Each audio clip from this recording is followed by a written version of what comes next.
और आपको बताते हैं आईआईटी बॉम्बे ने इस पर क्या बोला।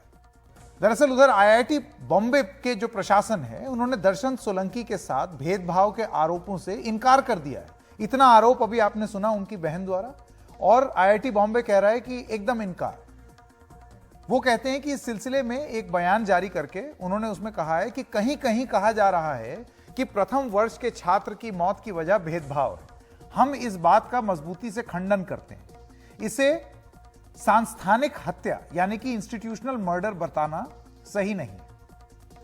फिर वो कहते हैं कि पुलिस अभी इसकी जांच कर ही रही है, अभी तक किसी भेदभाव का इशारा नहीं है।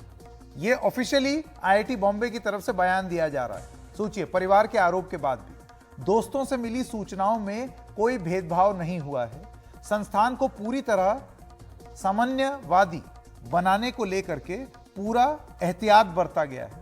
फैकल्टी द्वारा किसी भेदभाव को लेकर शून्य सहनशीलता। दाखिले के बाद किसी छात्र की जाति उजागर नहीं की जाती। छात्रों को संवेदनशील बनाने की पूरी कोशिश होती है। आईआईटी बॉम्बे की अपना SC/ST सेल है, वहां कोई भी शिकायत दर्ज कर सकता है। वहां बीते वर्षों में बस ना के बराबर शिकायतें आई हैं। इस मामले में ठोस शिकायत है, कार्रवाई हुई है। दर्शन सोलंकी की कथित खुदकुशी के मामले के तूल पकड़ने के बाद आज केंद्रीय सामाजिक न्याय मंत्री और आधिकारिकता मंत्री रामदास अठावले आईआईटी बॉम्बे पहुंचे और आईआईटी के प्रशासन से उन्होंने बात भी की।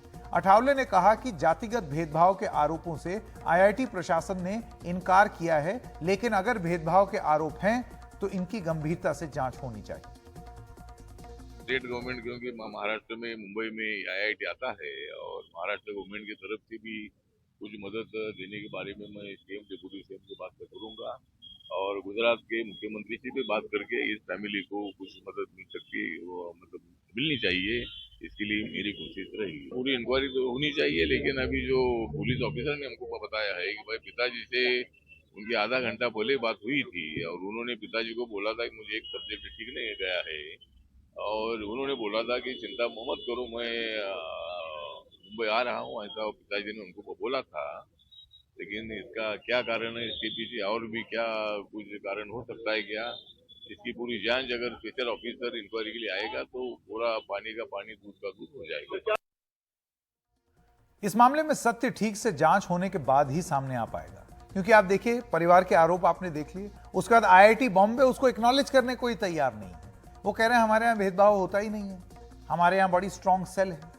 लेकिन यह एक तथ्य है कि देश में आईआईटी जैसे प्रतिष्ठित शिक्षा संस्थानों में छात्रों की खुदकुशी के मामले बढ़े हैं, खास तौर पर अनुसूचित जाति और जनजाति के छात्रों के। उनके साथ भेदभाव की शिकायतें सामने आती ही रहती हैं।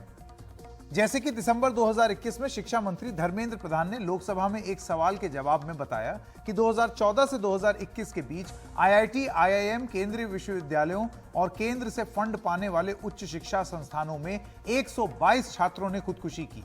इनमें से 24 अनुसूचित जाति के थे, 3 अनुसूचित जनजाति के थे और करीब करीब 40 अन्य पिछड़े वर्ग से थे। यानी कि 122 में से 68 आरक्षित वर्गों से थे। ऐसा क्यों है कि 50% से ज्यादा जो सुसाइड हो रहे हैं इन प्रीमियर इंस्टीट्यूशंस में वो आरक्षित वर्गों से? ऐसी क्या वजह है? और उसके बाद ऐसा बयान आ जाना आईआईटी बॉम्बे की तरफ से कि कुछ है ही नहीं। कैसे नहीं है? आपके खुद के आंकड़े क्या बता रहे हैं? यही नहीं, अलग अलग कारणों से अनुसूचित जाति और जनजाति के छात्र सबसे ज्यादा इन संस्थानों को छोड़ने पर मजबूर भी होते हैं, यानी कि ड्रॉप आउट हो जाते हैं। खुद राज्यसभा में सरकार का दिया आंकड़ा इसकी गवाही दे रहा है। 2021 में राज्यसभा में शिक्षा मंत्री धर्मेंद्र प्रधान ने क्या बताया, आइए फिर से आपको दिखाएं। देश के 7 बड़े आईआईटी में 2016 से 2020 के बीच में ड्रॉप आउट होने वाले छात्रों में से 63% आरक्षित वर्गों से थे। ऐसा क्यों हो रहा है? और अगर ऐसी रिपोर्ट उन्होंने बताई है तो इसकी जांच क्यों नहीं हो रही है? आईआईटी गुवाहाटी का रिकॉर्ड इस मामले में सबसे खराब रहा। वहां ड्रॉप आउट होने वाले 88% छात्र आरक्षित वर्ग से थे। कहां है जांच? उसकी रिपोर्ट कहां है? आईआईटी दिल्ली में ड्रॉप आउट होने वाले छात्रों में 76%, 76% आरक्षित वर्गों से थे और आधे से ज्यादा अनुसूचित जाति जनजाति से थे। कहां है जांच? कहां है रिपोर्ट?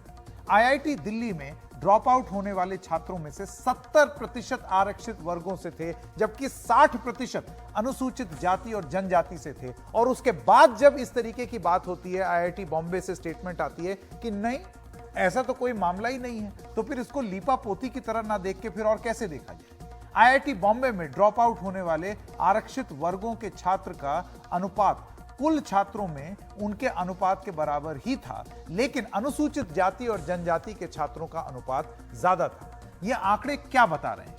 यही कि अनुसूचित जाति और जनजाति के छात्रों के साथ जो न्यायिक व्यवहार हमारे समाज में और हमारे शिक्षण संस्थानों में होना चाहिए था, वो आज भी नहीं हो रहा है।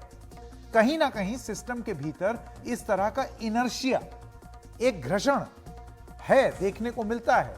वो आरक्षण आरक्षित वर्गों को लेकर संवेदनशील शायद नहीं हो रहा। आपको 3 महीने पहले का ही एक वाकया याद दिला दें। आईआईटी बॉम्बे ने एक दलित छात्र को दाखिला देने से इसलिए मना कर दिया था कि वो तय समय पर फीस जमा नहीं करा पाया। उसे सुप्रीम कोर्ट जाना पड़ा।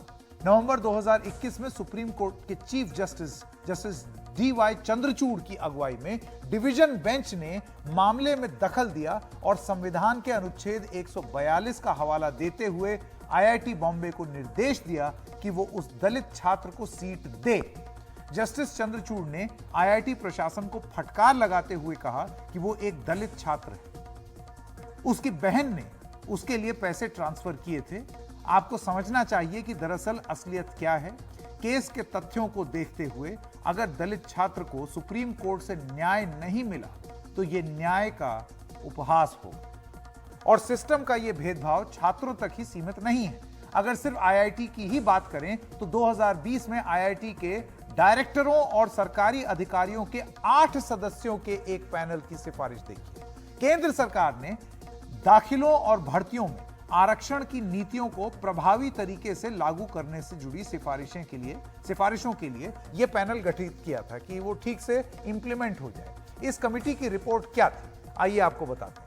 आईआईटी दिल्ली के डायरेक्टर वी रामगोपाल राव की अगुवाई में इस कमेटी ने सुझाव दिया कि अगर 1 साल के अंदर अनुसूचित जाति जनजाति या ओबीसी के योग्य उम्मीदवार नहीं मिलते हैं तो फैकल्टी के आरक्षित पदों को अनारक्षित कर दिया जाए।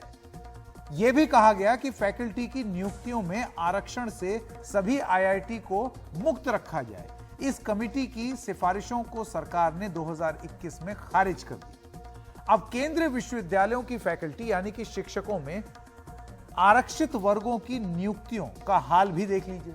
शिक्षा मंत्रालय के संसद में दिए गए 2021 के आंकड़ों के मुताबिक 45 केंद्रीय विश्वविद्यालयों में अनुसूचित जाति के शिक्षकों के 2297